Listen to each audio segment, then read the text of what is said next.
Hello, everyone. I'm Ben Johnson, and this is the Perpetual Chess Podcast.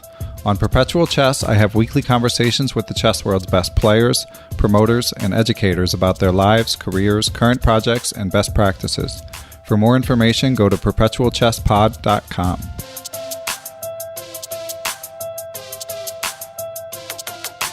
What's up, everyone? We are finally back here on Perpetual Chess, and my guest this week is International Master and YouTube streamer and chess instructor, young Israeli IM Asaf Givon. Asaf, thank you for joining us. Yes, Ben, thank you too. It's actually a pleasure to be here. Yeah, so you're an up-and-coming YouTuber. We had some fans of yours reach out and suggest that you would be a good guest, and I know that you're a highly reviewed coach on lichess.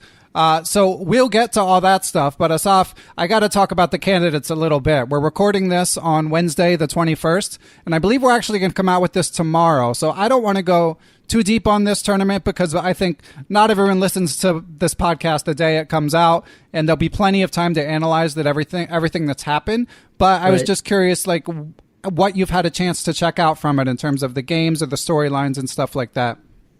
Yeah, actually, I think in general, that's something I've already said kind of to a couple of people who ask me. I in general, am very excited each year when the candidates, every 2 years, so when the candidates start, because I always consider the candidates to be an even more interesting tournament than the actual World Championship match. Because this tournament's kind of... The players just has to win many games in order to qualify, so they're taking much more risks. They kind of they play at their peak, kind of. That's the way I see it. So yeah, I definitely seeing the games and catching up with the commentary and the game analysis and press conferences. Yes. Yeah, it's so much fun to watch. And we were talking a little bit before we started recording our interview. One person in particular who's made some headlines in terms of really pushing for the win is legendary former world champion Vladimir Kramnik. And we were discussing, so he's been pushing really hard to win his games, which, like you say, makes sense in a sort of winner-take-all format.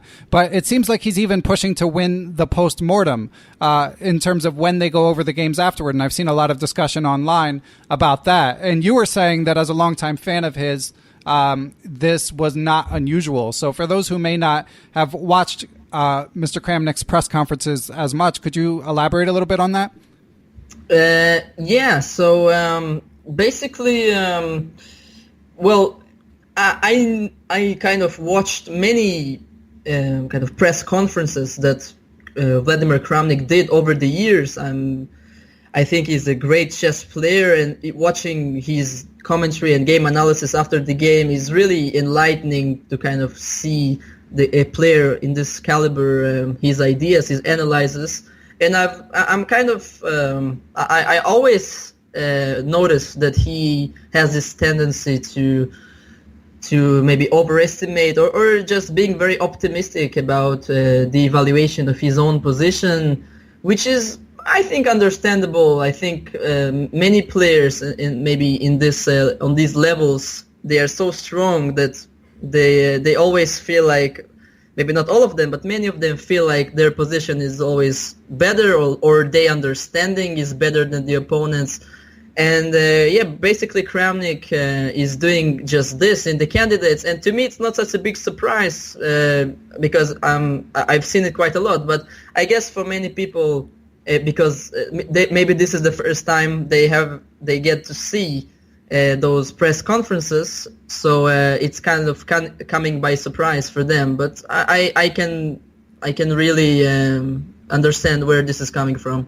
Okay, yeah. So a little bit of more background for people who are expressing shock, and I haven't gotten to watch that many of his press conferences, so it's something I'd like to check out and get a little more context on myself. But it's interesting. I mean, I think a lot of chess players at the lower levels are very prone to overestimating their position, myself included. But it's interesting that even at the elite level, where so many of your games end in draws, and it's important for the competitive. It's important competitively to be able to objectively evaluate your position so that you know when to take a draw, when to offer a draw, and stuff like that. But I guess if you're just one of the best in the world, maybe you can get around that just by playing better moves, to paraphrase Fischer. Yeah, I think it's also interesting to compare, for example, players who grew up, let's say, pre-engine area, like Kramnik, for example. When he grew up as a chess player, they didn't have still very strong engines. And to compare him, for example, with a player of modern era like Caruana or Wesley So and Karyakin and so on, and to see, to compare let's say, what's the word for that? Like how optimistic they are about their evaluations, because maybe for players who grew up with engines, they are less confident about their evaluations because they always know that the engine might find a better move. But maybe for a player like Kramnik, who he's kind of, maybe in his head, he's kind of used to being right and being the strongest player, so maybe the engines have less impact on his evaluations in his, let's say, in his intuition. Yeah, for sure. I mean, I grew up in the pre-computer age, and I remember that chess players, even ones who are not elite GMs, maybe especially ones who are not elite GMs, they could argue about a position for days. Right. Like if you have some position and it's complicated and you don't know what's happening, you could just go down a rabbit hole and be looking at different lines for days, and people might have different opinions. Whereas now it's kind of a lost art, because if you want to know the answer, similar to Wikipedia looking up an answer to a trivia question or something like that, if you want to know the answer in chess, you can just plug it in and you'll find out in a few minutes at the most. Yeah, it's actually funny. Many times, for example, after I finished a game, for example, a very high-profile game in some chess league or chess tournament, many times right after the game, some amateur players came to me and said, "Oh, Asaf, do you know you had some winning move there and you had some winning move there?" And it's very funny because I'm the one who kind of supposed to be the one who explaining things to them, but they see everything, with the engine online or something, and they're just very confidently saying, "Yeah, you went wrong there and you went wrong there." It's kind of a funny situation. Yeah, it is funny. I don't know if you happen to come across this, but Sagar Shah from ChessBase India has been interviewing Vishy Anand's wife, and it's really interesting interview. You guys should check it out. All listeners should take a look at it online if you haven't yet. But she talks a lot about, she's his manager, so she talks about organizing his schedule and planning his trips, but also sort of just helping be the emotional support that an elite player needs. And in it, she quotes her husband saying, when he plays a game, after he's done with a game, he wants to hear anything from me except for what the engine said. He doesn't want to hear me say, like, why didn't you play this move because of the engine? Because it's a little unfair that she's just relaxing on the couch, seeing what the best move is, and he's there in the trenches. Yeah, I know exactly what he means. I've seen also, for example, as a growing chess player, many times we would go to some chess tournament around the world, and we were all together, like in the hotel or whatever. And many times, for example, the parents of these players, not specifically mine, by the way, mine never did it, but I always seen some conversation about parents being very mad about their children, and the parents don't even necessarily know chess or maybe know a little of chess. And Right. they say, "Oh, come on, how could you miss that move? Right, How could you do exactly. this? I'm paying for all of your chess tournaments, and you cannot even see this move." Like it was kind of, it's very funny to see, and kind of sad at the same time. Yes. Yeah, well said. I think any chess educator can relate to that experience. So Asaf, for our listeners who aren't familiar with you, so you're a 23-year-old Israeli, almost 2,500 ELO. Could you tell us a little bit more about your background, how you got into chess and all that stuff? Yes, of course. So basically, I started playing chess when I was, I think, about 6 or 7 years old. I was at first grade. Also, my parents, I was born in Israel, but my parents are originated from a Soviet Union. So when they heard that I'm kind of interested in chess, which, by the way, a common mistake that people kind of think that that my parents, let's say, brought me to play chess, which is not true. I kind of went to some chess after school activity, and I kind of got into it. And when they heard that I'm interested, they were like, "Oh, great! I mean, if you're interested in chess, we are very happy to support it." And ever since, they kind of have been very much supportive of me. And I've won a couple of Israeli national championships in the youth category, under 14, after 16, under 20, and they also represented Israel in a couple of world and European championships. And I think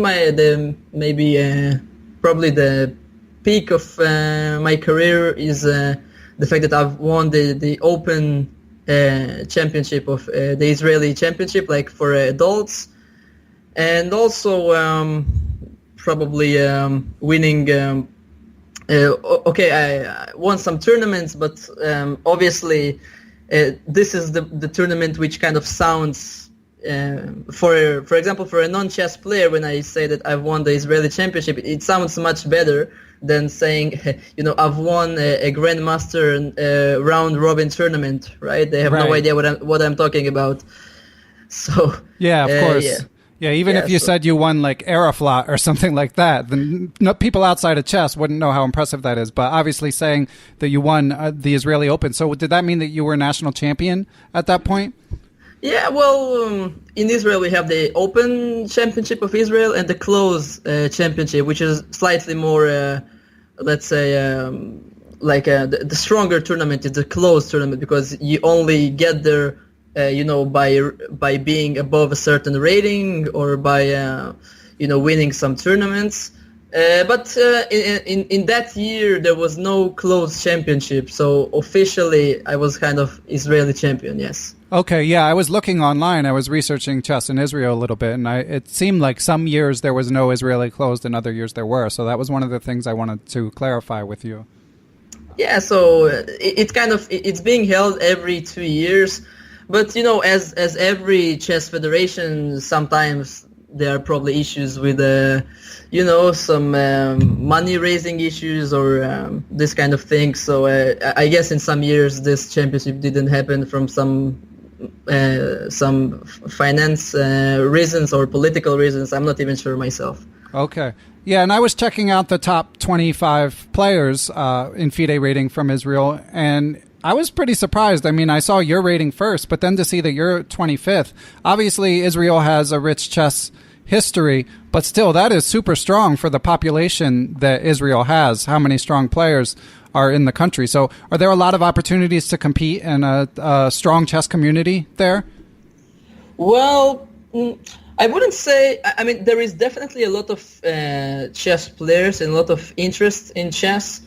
I wouldn't say Israel is like particularly, let's say, good place to compete, because there aren't too many, let's say, open tournaments in Israel. Actually, almost zero. We have some round robin grandmaster, international master tournaments, and all kinds of different open tournaments. But we don't have, for example, almost never we have the kind of tournaments they have, for example, in Europe or in the United States, like big opens, like you mentioned, Aeroflot or this kind of tournaments in the US, almost never. But what we do have in Israel is a very big percentage of the population originated from Soviet Union, like couple, maybe 2 million people by this point, out of 7 million people, I think, in Israel total. So I think this really gave chess a very big kind of, let's say, a very big place of interest in the Israeli culture. That's my belief. That makes sense. And do you feel like it's going to trickle down to the next generation? You mentioned that you found chess through an after-school program. Do you feel like there's like kids, the younger generation is maintaining the interest that's been brought from the Soviet Union? Yes. So I actually think that now more than ever, chess is gaining popularity in the, let's say, in the lower levels of this game. So I think as years progress, is actually becoming more let's say, difficult or tricky to live as a chess professional. So let's say purely from a professional or elitist point of view, I think chess is might be in some kind of let's say downhill if we compare it, for example, to the 60s or the 70s or the 80s, where chess was like in the golden era, right? But if we look at just purely in the popularity of the game, let's say in the wide range of people in all classes, and I think chess is having a huge popularity these days. Once again, I can say this about Israel. I see that in many schools, in many after-school programs, there are a lot of chess-related activities, and I think it's great, actually. Yeah, that's certainly the case in the United States, as regular listeners to this podcast have heard us talk about a lot. But I'm glad to hear that that's the case in Israel as well. And as for your playing, so you mentioned you're a chess professional, mainly a chess trainer. As for your playing, am I correct that you have one GM norm to go to reach Grandmaster status? Yes, that's true. Okay. And do you get a chance to travel much to play, or are you pretty much focused on teaching and staying at home right now?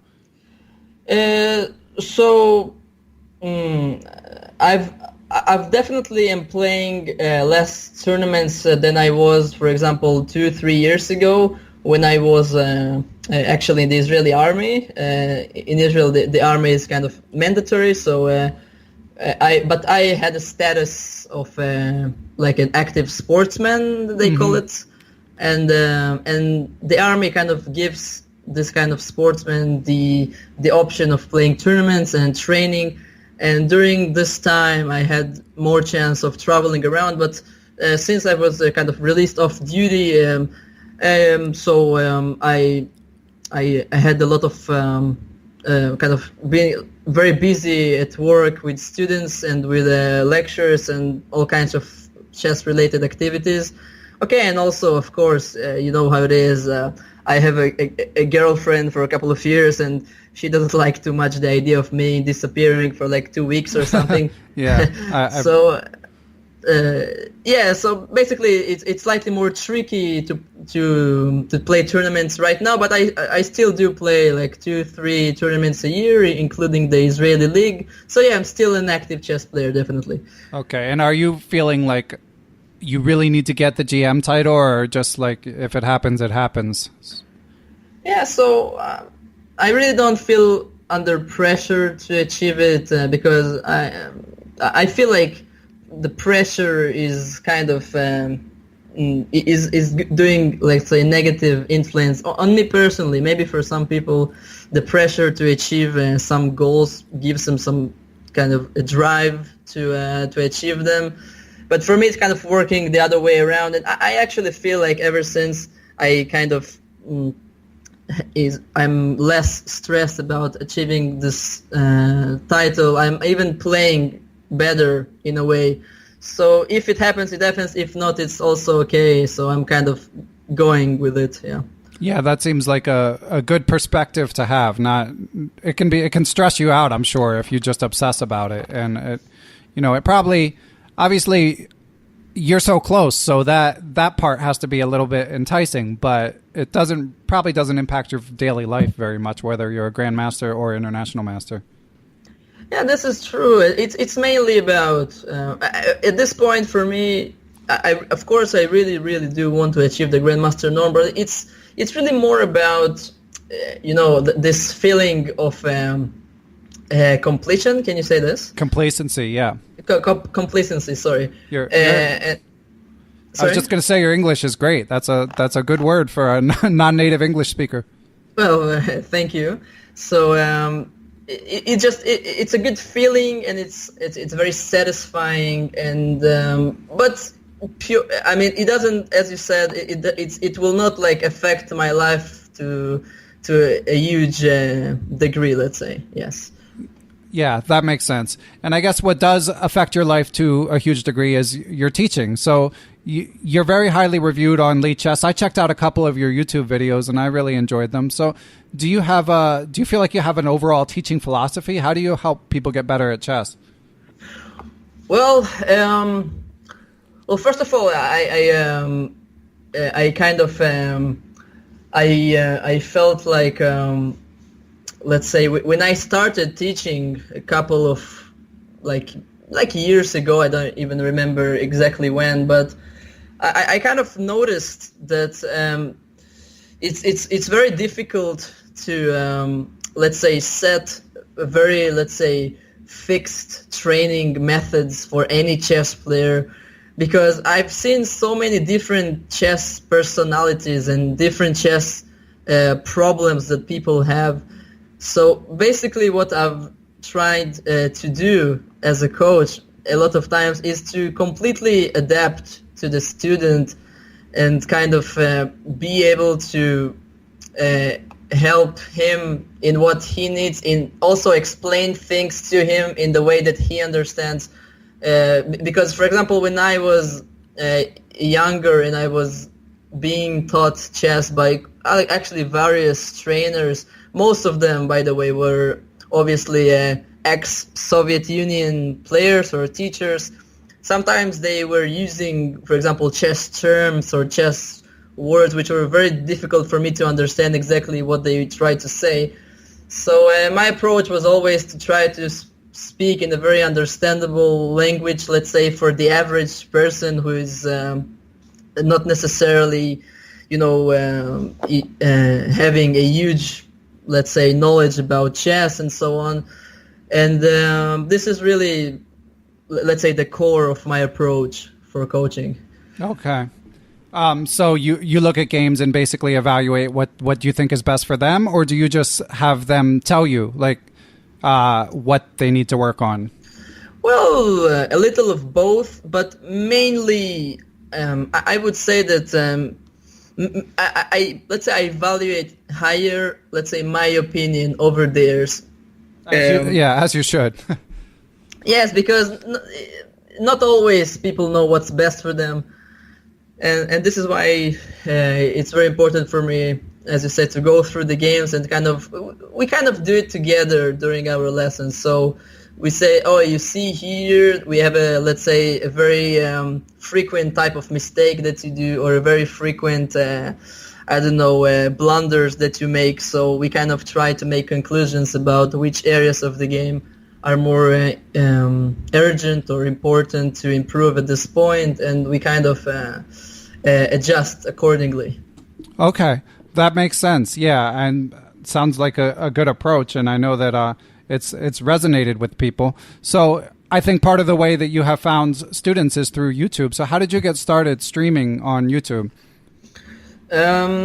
So actually, a couple of years ago, my friend from Israel, Grandmaster Tal Baron, he started his own kind of chess YouTube channel, and when he started doing this, I've seen that people are reacting very well and giving him a lot of good comments about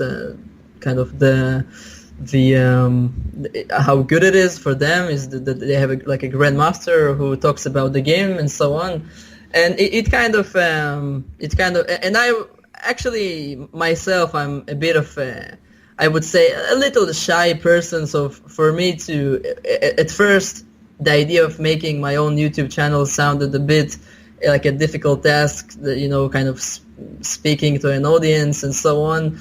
But one of the good things in YouTube, as I see it, is that you record your own videos, and you can choose which one to upload and which one to not upload, and you have a freedom of you can say what you want and express your feelings. And I got into it. I tried it for once or twice, and I saw it was very fun for me doing, because I very much like teaching and explaining.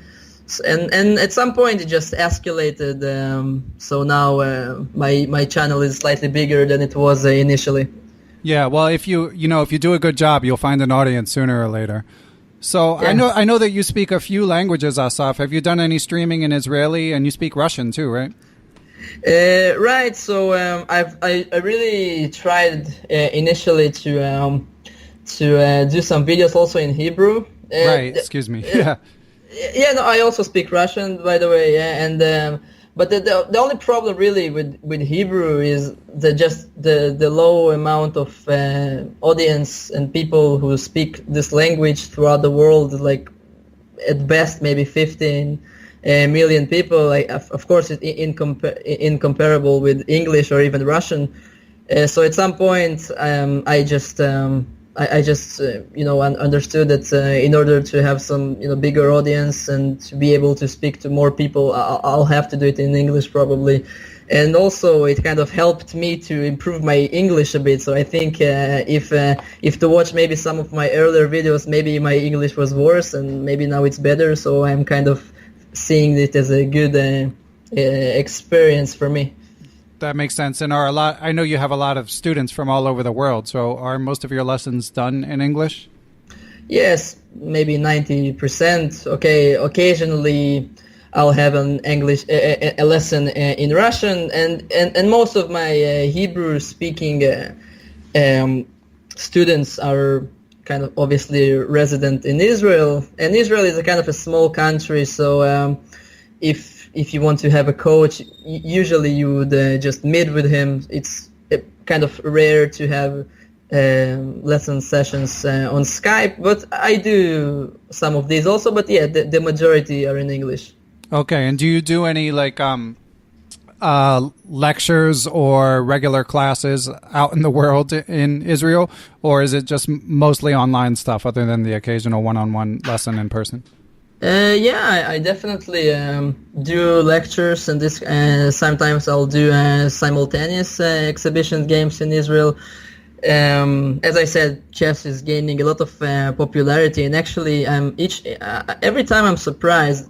So when you take a lot of people who are not related to chess, and you put you let them watch a chess simultaneous exhibition, I'm always surprised by how amazed they are by, wow, how can he play so many people at the same time? It's so amazing. How can he remember all of the positions?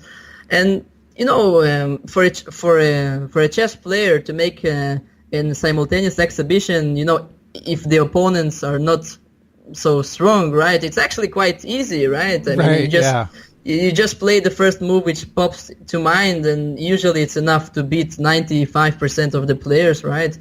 It's not such a big deal for us, but for the crowd, it's amazing. So as a promotional tool, I've always, in order to make people interested in chess, I've always thought that simultaneous exhibition is a great idea, actually. Yeah, it seems like it impresses people just as much as blindfold, when to me, I can play, I'm 2170 FIDE, I can play one, maybe two games blindfold, and I'm pretty weak when I do it. So someone like Timur Gureyev, who can play a million games, and we had GM Elshan Moriarty-Badi, who said he plays 10 blindfold games. To me, that's staggering. But the actual Simo, I'm just like, whatever. Anyone can do that, basically. Right? I mean, within reason. But yeah, I agree with you 100%. And I know that we have a lot of chess educators and promoters who listen. So just to give a quick free bit of advice, I have a friend in Pittsburgh, Gabe Pettish, who about 2,400 USCF. And he actually drummed up business just by going to local libraries and offering to do simuls. So he just offers to do simuls, puts up the flyers, signs up people, and a bunch of kids who maybe like know how to play chess but aren't that interested sign up. And then even though he doesn't make any money, he does this for free. Suddenly you've got a whole influx of new potential students who might contact him about lessons or might be interested in taking classes as a follow-up. So yeah, simuls definitely, they attract new people to chess, so they're a good thing to incorporate. Yeah, definitely. So we have a question from a supporter of the podcast. People who donate to the podcast through Patreon or PayPal, as regular listeners know, find out the guests in advance and can submit questions. So Sanat Singhai asks you, what's some bad chess advice that you hear thrown around a lot, and who trained or influenced you? Sorry. So just to be sure I understand the question. So the first one is what? Yes. Bad. So we'll take them one at a time. Yeah. What is some bad chess advice that you hear thrown around a lot? Wow, that's an interesting question. Yeah, that's one of those on-the-spot questions. I probably should have given you a heads up, but I'm sure that if you think about it, you can come up with something. Do you want to hear the other question first? Yeah. Okay, so the next one is who trained you or influenced you? Yeah, so as I mentioned earlier, so I had a couple of chess coaches throughout the years, and actually I think there is something good, very positive about having a couple of coaches over the years, because it kind of gives you a different perspective of many different chess players, their vision of the game, their approach. And actually I feel like the fact that I didn't have like one particular coach, but many of them kind of helped me to understand the game better. But to name some of the more influential ones on, let's say, I would say on my game are Grandmasters Konstantin Lerner, which actually passed away a couple of years ago, and Grandmaster Alon Greenfield from Israel. These two, like I feel purely, if we speak about the influence on my game as I see it today, I kind of see a reflection of them, let's say. So what did they teach you? Like what were they positional players, tactical players? Was it about approach? What lessons did you learn from them? Well, a little bit of everything. So just seeing, for example, they're both of them very much different in their approach. Lerner was from Ukraine. He was a very classical, let's say, classic coach for the Soviet Union time. He was one of the seconds of Anatoly Karpov during his match with Kasparov. So he had a huge knowledge of chess openings and chess theory. So he helped me a lot in this area of the game and understanding some classical ideas of chess. And with Alon Greenfield, this was more about understanding chess dynamics, feeling the right moment to strike, just knowing the true value of pieces, this kind of things, which I feel like today I feel like I have a relatively good understanding on, is kind of influenced mainly by him. So this is really the reasons these two names came up to my head. Okay, and what about historical figures? Do you have a favorite chess player of all time or someone whose games you enjoyed the most? Yes, actually I have a very good answer for this. I would say that the most influential player, and at the same time my favorite player on my style is definitely Garry Kasparov. Nice. I really like his games, his dynamic style. I think he brought chess one step forward. Kind of his opening preparation, his ideas, some positional sacrifices which he showed and he played, and people were pretty much overwhelmed by him. I think this is one of the reasons why he was, maybe if we take all world champions, he was maybe one of the most, let's say, kind of the ones who had a very big gap between him and the second one after him, right? Yeah. Okay, we see a similar thing today with Carlsen, but maybe he was one of the first ones who was like, who had a very big gap after the runner-up after him. Yeah. So. And Karpov's games, his probably second in command through most of Kasparov's peak. Karpov's games are fun in their own right in a different way. But yeah, Kasparov, I just felt like his games were more vibrant. They just so much dynamism in all of the games. So I'm with you. I'm a big fan of his chess as well. So speaking of Magnus, before we get back to the other half of this question, so again, I'm going to be talking with my guests about the upcoming World Championship once the Candidates is over, but I do feel like we have a decent, with 5 rounds to go, I would say, Fabiano is probably about 55% to win, and Mamedyarov is probably 25%, just off the top of my head, and everyone else is below that. So do you think Fabiano or Mamedyarov would have a decent chance of dethroning Magnus?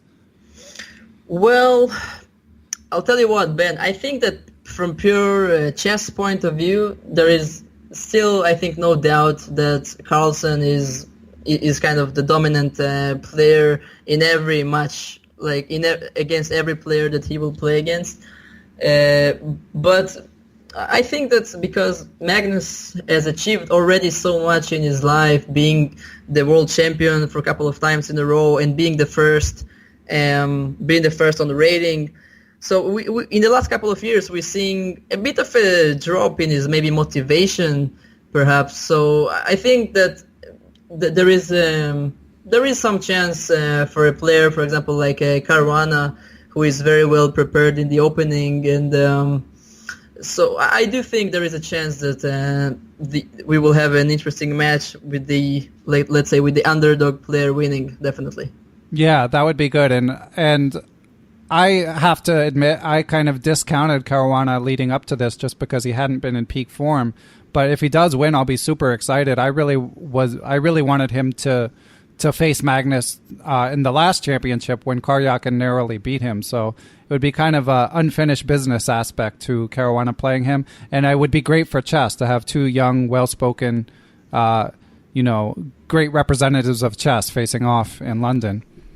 Yes, I also think it's kind of, Caruana versus Carlsen is maybe in a way it's a kind of a battle of kind of the same generation but completely different approaches of chess, because Carlsen is the more kind of intuitive player, playing with his feeling many times, not being so much prepared in the opening but outplaying his opponent in the second part of the game. Caruana being the more calculated one, the more opening orientated like a player, and it would be very interesting to see this clash of let's say chess approaches in this kind of match. Yeah, it would be great. So, and Mamedyarov would be interesting too. Kind of a different matchup. But anyway, we'll know soon enough.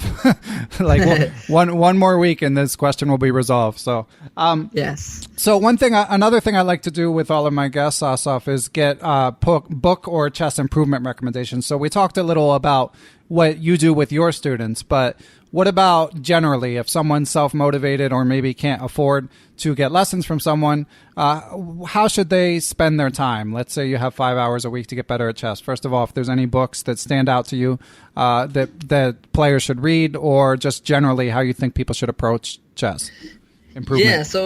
Yeah, great. So actually I did prepare an answer for this because I knew this a very frequent question in those podcasts.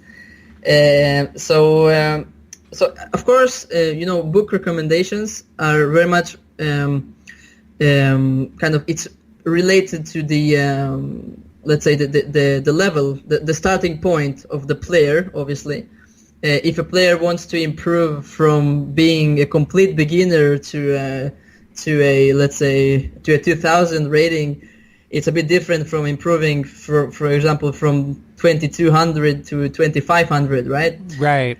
So for I would say that for complete beginners or people who maybe not complete beginners but know something about chess but feel like they don't understand chess, let's say in terms of strategy or general, let's say, principles, I think a very good starting point.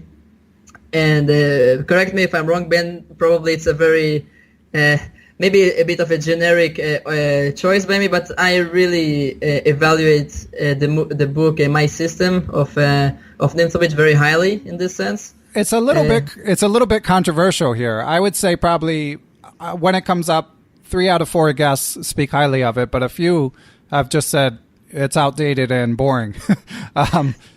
Yeah, so that's the thing. I think if you take this book purely from scientific point of view, it might have obviously some mistakes.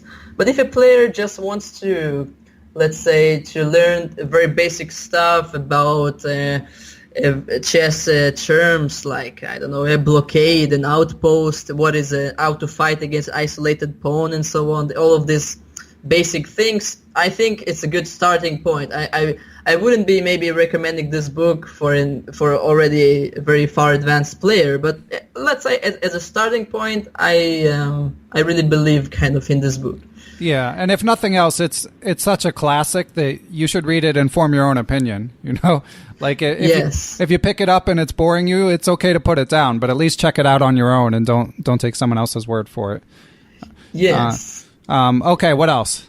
Yeah, so let's say for the more advanced players, let's say people who are, let's say, it's always difficult for me to understand the rating differences, for example, in the US ratings and the Israeli ratings, because as I understood, they're a bit different from each other. Mildly, 50 to 100 points. Like USEF is inflated by 50 to 100 points compared to ELO, compared to FIDE. So. Oh yeah, okay. So for example, for players who are about maybe 1700, 1600, maybe 1800 in this kind of range of ratings, I can say that for me personally, I felt like a very good book that helped me understand better chess strategy and ideas like positional sacrifices or dynamics, these kind of things which are less, I think, very difficult for a beginner to grasp because they are kind of less abstract maybe than other things. So I would recommend this book. Okay, I've read it in Hebrew originally, but I believe the name of it in English is what's the name? Like Positional Chess Handbook, perhaps. I think it's by Israel Gelfer. Are you familiar with this one? I am not, no, but it's good to get new suggestions. So I'll try to track it down. Positional Chess Handbook. Okay. I think that's the name. Maybe some slightly different order. Okay. But the author is Israeli, so I think maybe this is the reason why this book is maybe perhaps is maybe more well known in Israel than it is in some maybe other countries. But it's been obviously translated to English and some other languages, and I can say that once again it's a good book to understand those more advanced strategic ideas. Okay, cool. Yeah, and I just fact-checked you, and you do have the name right in English. It's Positional Chess Handbook. So, yeah, I'll be sure to put a link to that, and I'd like to check it out myself. Sounds good. And what about, like, your philosophy on doing tactics and stuff like that versus studying endgames? I mean, obviously, you have to be good at everything to beat 2,500, but how do you think people should budget their time?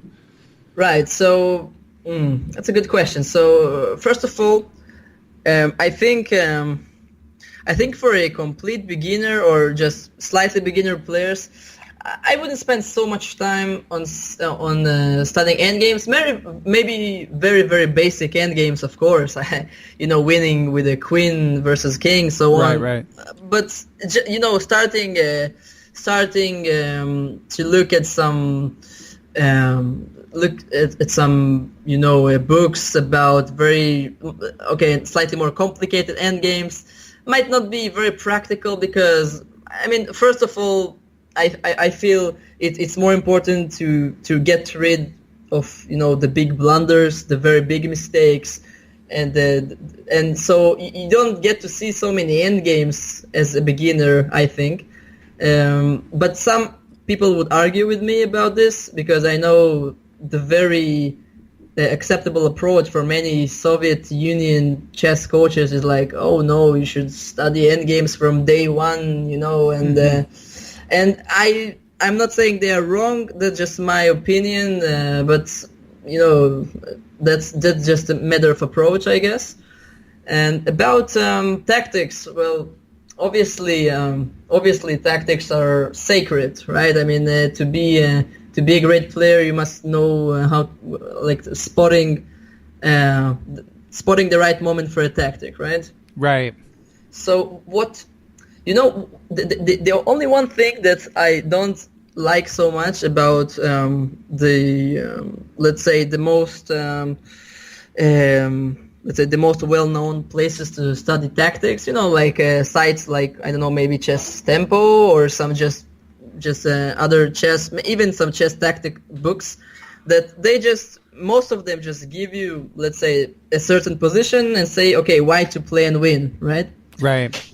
But in order to feel the right moment for a tactic in an actual game, it's a bit different, right? It's a huge difference, yeah. It's a huge difference, and that actually happened to Fabiano yesterday, trying to push through a win against Dingliren. Sorry, he missed a win in like a tactic that was basically white to move and win in 3, and it was kind of It was kind of a counterintuitive move. You had to sack a piece, but if it were presented to him as a tactics puzzle, he would solve it in a second. But when it's one moment in a game, it's a lot harder to spot. Yeah. So here's the thing. I to this day I still didn't came across, for example, a good book which kind of deals with this topic well, like how to exactly spot the right moment for a tactic or for some direct attack or whatever. But I don't want to kind of leave the audience without anything. So I would kind of give a small advice on this. So let's say when you play games, whether it's like online or over the board chess. So if you feel like you have a bit of struggle to spot tactics, I think it's a very good idea during the game to try, let's say more often than not, just defining for yourself, is this position tactical? Should I search for tactics?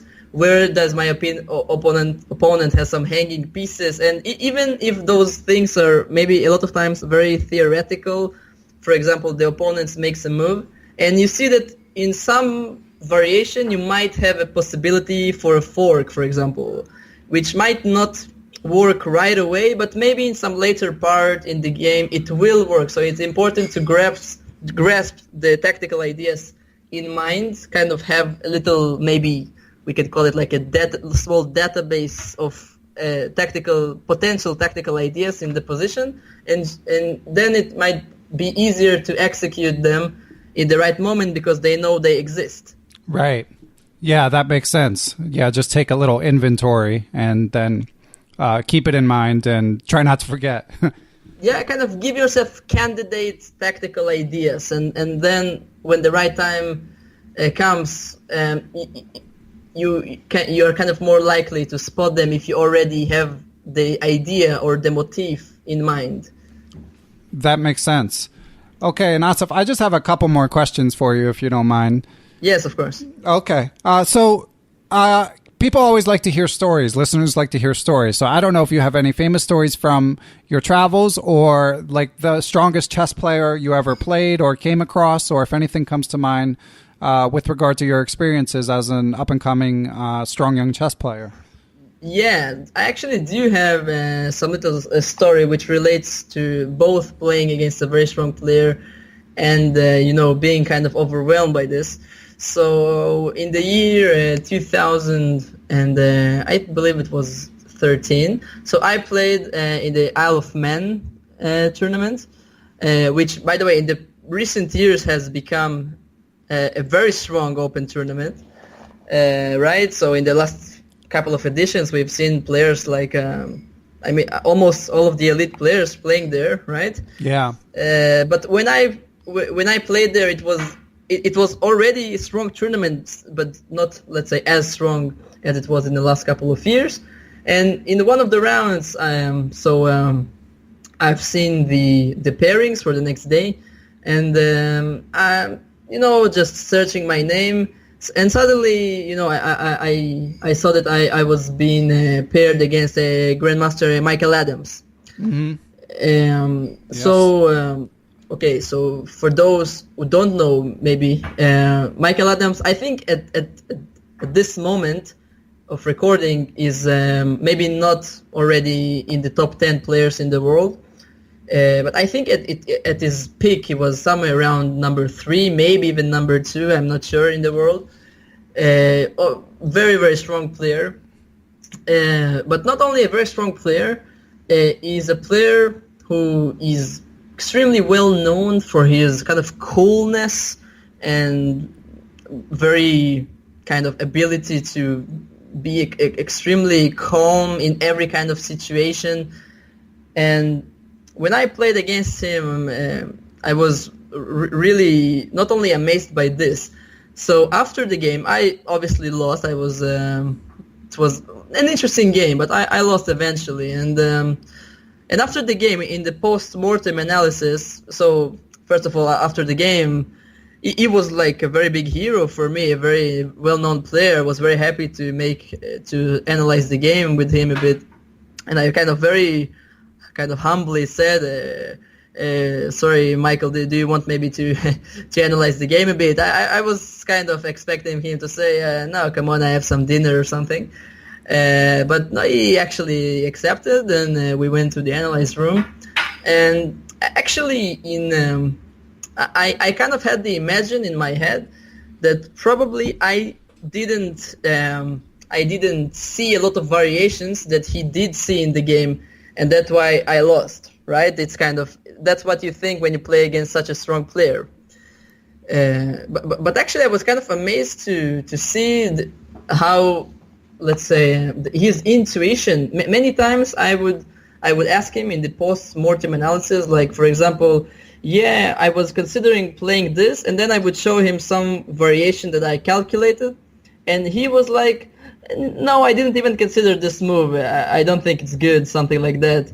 And I was like, come on, that's a serious move. No, I mean, that's a sensible move. And it's not like he was trying to be kind of cocky or anything. His intuition, he counts on his intuition so strongly, and his intuition is amazing that many times he's not even calculating so deeply many variations. He kind of knows exactly which kind of moves are important and which moves are not important. And I guess this was very remarkable for me. Somebody who is calculating a lot and him just very calmly, not calculating too much and still managing to find the best moves. And after checking the game afterwards, even with the engine, many times his moves were right, even though he didn't calculate them maybe even properly, but they were still right because he felt they were like the best moves. And this was quite an amazing experience for me, definitely. Wow, that's an awesome story. I mean, there's so much to unpack from that. I mean, first of all, Mickey Adams, you're not the first guest who has come on and said, basically lavished him with praise, both for his decorum, the way he handles himself, and I think he in particular is known for having an intuitive chess style. And it's also interesting what you said about asking him to analyze, because we've had different, people suggest different things about if you're playing a stronger player, like, should you ask them to analyze, or do you need do they need to offer? Like, do you have I guess we know your opinion on that, but were you nervous in asking him that? Well, I wouldn't say nervous, but I was, once again, I mentioned earlier, a bit of a shy person, and I kind of felt like the little man, asking the big man for some advice or something. But I wouldn't say I felt nervous, but I actually don't see a reason why it would be impolite or not. Like, what's the problem with offering your opponent to analyze? I mean, if a weaker opponent would ask me to analyze, I don't personally. I wouldn't mind analyzing and helping him.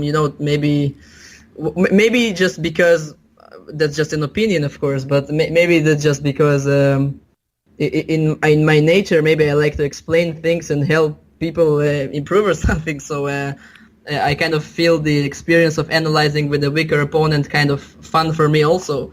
But yeah, I didn't even know that some people have issues with that. Yeah, I mean, I don't know. And certainly if you're the stronger player and someone asks you to analyze, it's okay to say no without being offended. Like, it's good that generally we want people to want to improve at chess and to continue to have strong interest in the game. So yeah, I'm with you. I don't think it's bad to ask, but I have heard some people say that. So I was just curious. Yeah. Okay, so just two more, Asaf. Yeah. Number one, what do you like? You mentioned you've had a girlfriend for a couple years. What else do you do? What are you interested in besides chess? What do you do for fun? Yeah. So, well, one of my biggest actually interests and love, let's say, is actually music. I am myself as a hobby. I play drums. I try to play some other instruments as well, but not not as successfully. I would say that if I need to compare my, let's say, drumming abilities to a chess rating, I would say that maybe I'm I don't know, like 1700, 1800 at drumming. Okay, not bad. Not bad. Like I you know I could fill up for some AC/DC nice show. I don't know. No, just because it's so easy, kind of. But right. I love music quite a lot. Almost every genre of music that you throw at me. But I mean, let's say more musical musics. I mean, I don't like so much like electronic or I don't like so much modern pop music. I would listen to rock music, even heavy metal music or classical music. Whichever music that make me feel like the musician made a good effort of making good music, very sophisticated music, let's say, or something like that. Nice. Yeah, so that's one big interest that I have. Okay, I like sports very much. I even have tickets actually for the World Cup in Russia, actually. In Moscow. Wow, awesome. Who are you going to be rooting for?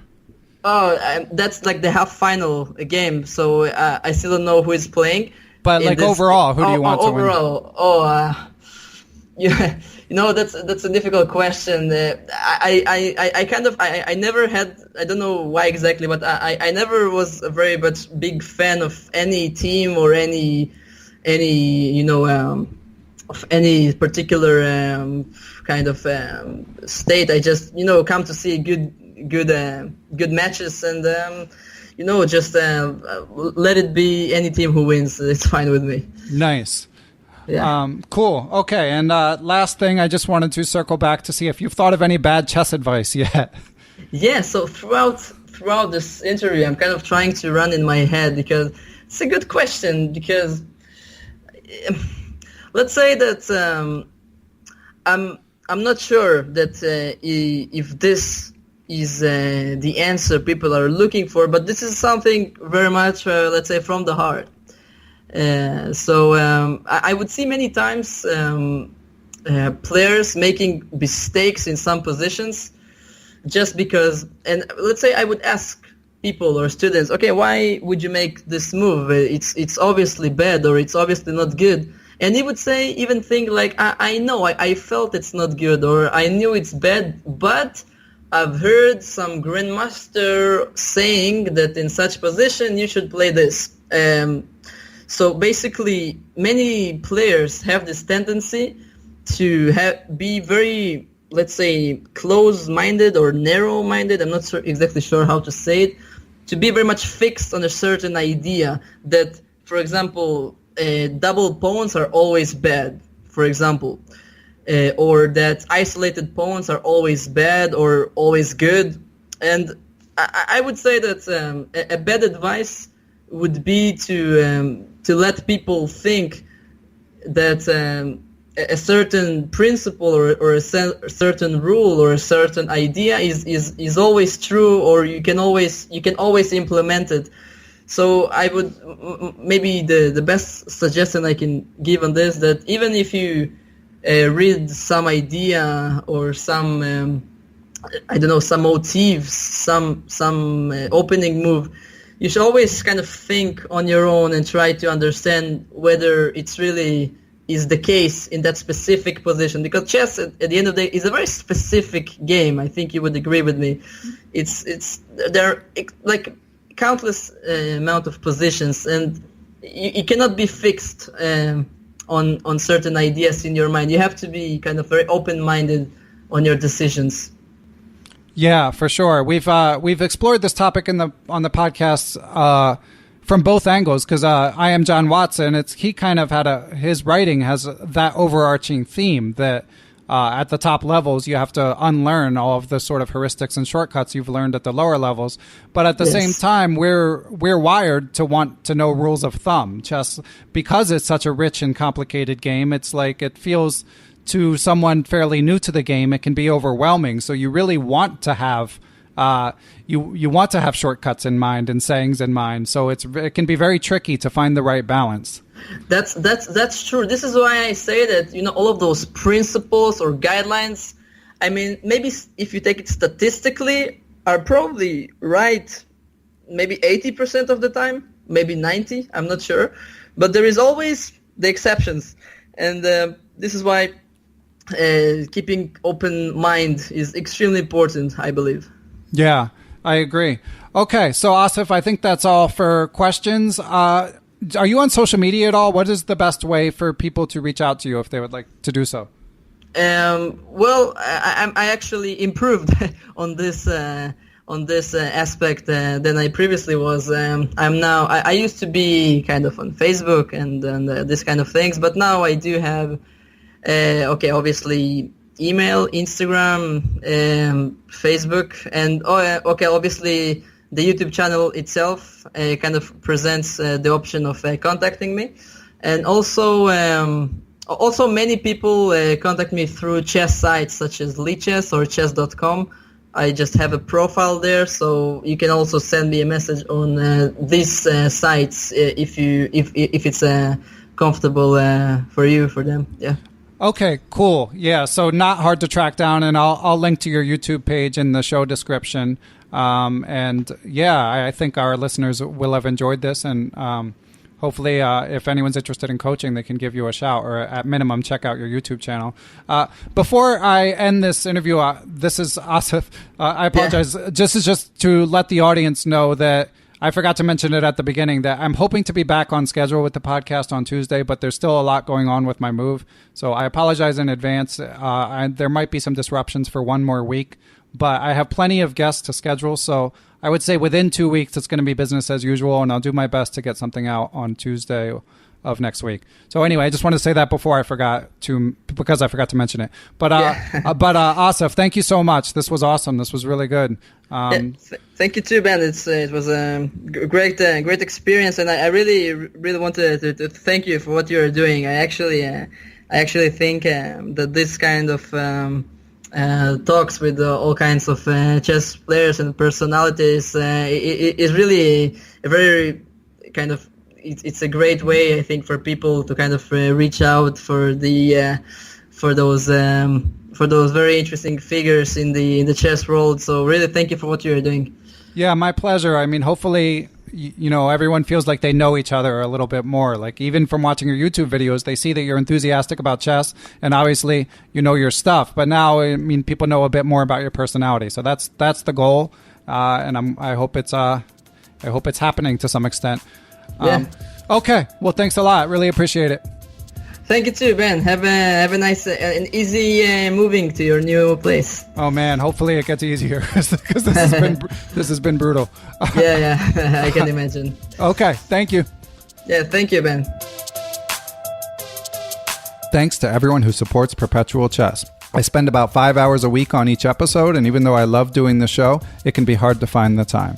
Without the financial support of the chess community, Perpetual Chess would not be possible.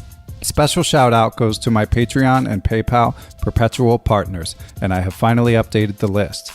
You guys are Adam Vrancoulge, Adrian Gutierrez, Alex Pejas, Chad Hilton, Chris Flanagan, Chris Lott, Chris Wainscott, Christopher Wood, Coach Jay's Chess Academy, Gary Andrews, Greg Shahadi, James Bonastasia, Jason Dunbar, Jeffrey Martello, Jen Shahadi, Jennifer Valens, Jen Scream, John Fernandez, Johnny McMenamin, Kelly Palmer, Krishna Gopalakrishnan, Lorraine Dore, Macaulay Peterson, Matthew Tedesco, Pascal Charbonneau, Paul Sweeney, Peter Lux, Peter Merrifield, Ricky Grijalva, Rob Lazorchek, Tatya Abrahamian, Tim Seymour, Timothy Ha, Todd Bryant, Tony Rotella, Victor Vrankulj, Zhao Cheng, Zhivko Storyanov. Thanks a lot, guys. I'll catch you guys next week with another episode.